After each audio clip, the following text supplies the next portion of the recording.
All right, next up, we've got my friend Ryan Schreiber, the Director of Engagement at Carrier Direct, the always energetic, so I'm expecting big energy from you, Mr. Schreiber. How are you? Welcome to the show.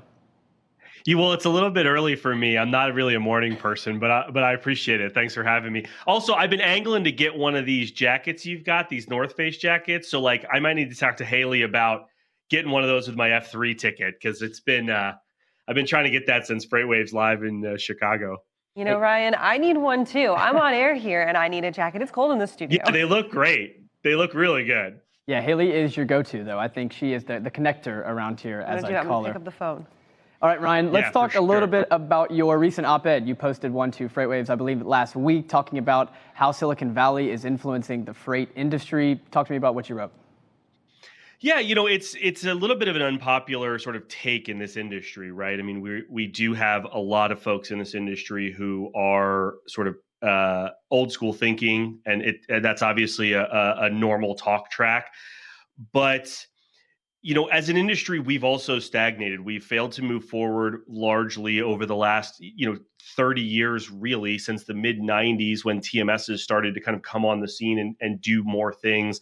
And so, my take on this has been pretty consistent over the last, 4 or 5 years, which is we need some of these outside ideas in freight. And, one of the big questions I get is, will it work for this industry?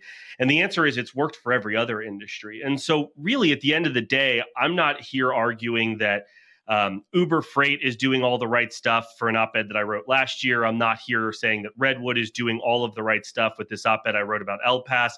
But the point is that some of these ideas that are coming from Silicon Valley are really forcing us to look at our industry a little bit differently and sort of challenge the way that we've historically solved these problems, which should lead to better profitability, better utilization, all the things we're striving for. So, Ryan, we see all of these new ideas popping up, and it seems like there's a new idea coming in every day, whether that's fintech or a new TMS or something that's popping up that says, hey, I'm going to make you more efficient by answering your emails for you instead of making you do the email answering.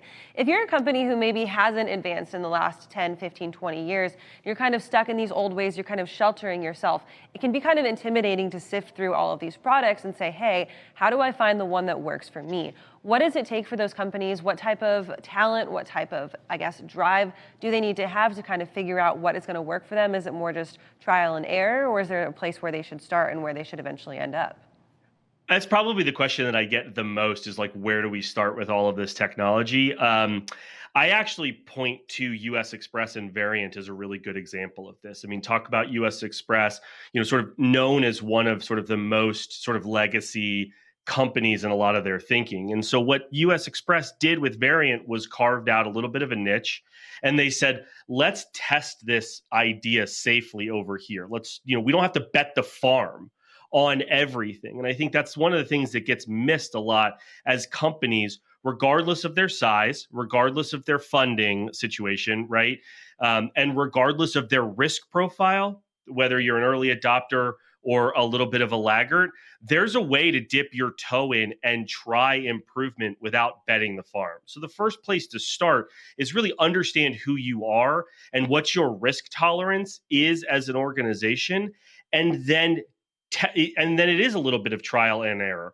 Find some situations that you want to solve within your business and use software to solve those problems. Really work with providers, understand where they are in their maturity and how they can best support you based on sort of your adopter tolerance, and then try it safely. Don't bet everything and change the whole business without, depending on what your risk tolerance is, without really understanding where you're trying to go. Ryan, I'm really glad you brought up US Express and Variant. They set up that Variant shop just across the street from Georgia Tech in Atlanta.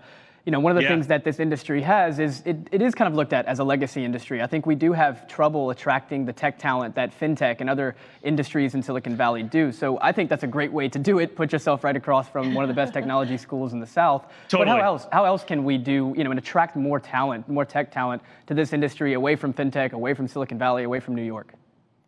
So I mentioned my Uber Freight op-ed last year, and I wrote this op-ed right after Uber was, kind of came out and said they're reevaluating their business lines. Maybe they'll get out of freight. And my take at the time was exactly what you just said, Andrew, and you probably read the op-ed, which is why you brought it up. But, I said, listen, while certainly there are things that Uber's doing which are not so great for the industry, certainly like underpricing freight to try and buy market share, et cetera, like those things are bad. Uber shines a spotlight on our industry in a way that other businesses can't or don't, regardless of their funding situation. And so access to talent is the number one most important thing. And I think that but then I will also say there is a lot of talent in this industry that can drive improvement. And I think the most important thing we can actually do in our industry is the companies today need to look for the people within the four walls of their organization who are forward thinking, who are thinking differently. Because we're at a bit of it, we're right before an inflection point in it as an industry where people like me, people like Robert Bain, who works with me, people like Chris Glotzbach, who's a former backhaulers guy, was at Shipwell. He's now at another company. We're able to leave these legacy companies. I started my career at Echo. Bain started his career, I think, at CRST, but he's been a number of different places. We can leave. We can get out of the transportation provider and go do something that'll try and drive the business forward. So once people like us get stuck or get recognized, and I think Echo's doing a great job with this right now, if I had to point to somebody who I think is really kind of leading the charge there and doesn't get enough credit, but look inside the four walls of their organization and start to elevate some of that talent and give these people opportunities, again, to innovate safely, as I kind of said before. And so we talk about elevating that internal talent, but what about attracting those people who maybe have no idea what logistics is, and they kind of have this skewed view of seeing the truck drivers going down the road or being at a truck stop and interacting with those drivers, and they think that's all that freight is, that's all that logistics is. What can we do to make freight cool? Make freight great again is, I think, what I said. So it goes back to that concept of as an industry, like celebrating, certainly like understanding that Uber Freight and Convoy and some of these companies may be competitors, but as an industry, trying to elevate that conversation and make it a sexier, more attractive industry to be a part of. That is the major way that we can do this as a group is really start to celebrate those opportunities, because no industry is sexy by default, right? I mean, fintech maybe is the only one that has like some sexiness to it, but every industry, they're working on sort of unsexy problems, dirty problems.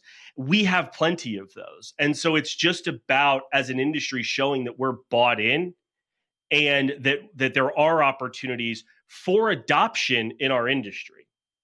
Yeah, I think this year, as Andrew Lockwood was saying just earlier, that it is kind of the golden age of logistics. Mm-hmm. I think us being locked in our house, having to order everything online, having to become friends with the person delivering our things, logistics was just brought to a new forefront, right? We had there's been more articles written about supply chain challenges and logistics over the past year than probably in the past decade prior to that. So how do we keep the momentum going when the news, when things start to get better, when there's not as many challenges? How can we keep this momentum going? We've only got a few seconds here, Ryan.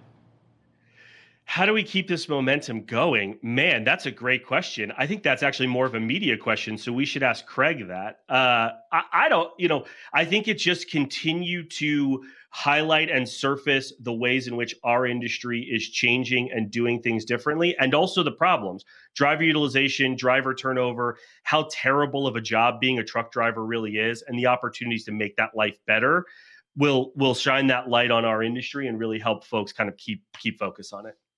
Awesome, Ryan. Thank you so much for joining us this morning. Super insightful. We are very excited to go read that op-ed that he wrote. Oh, 100%. Yes, go read that op-ed that he wrote for us.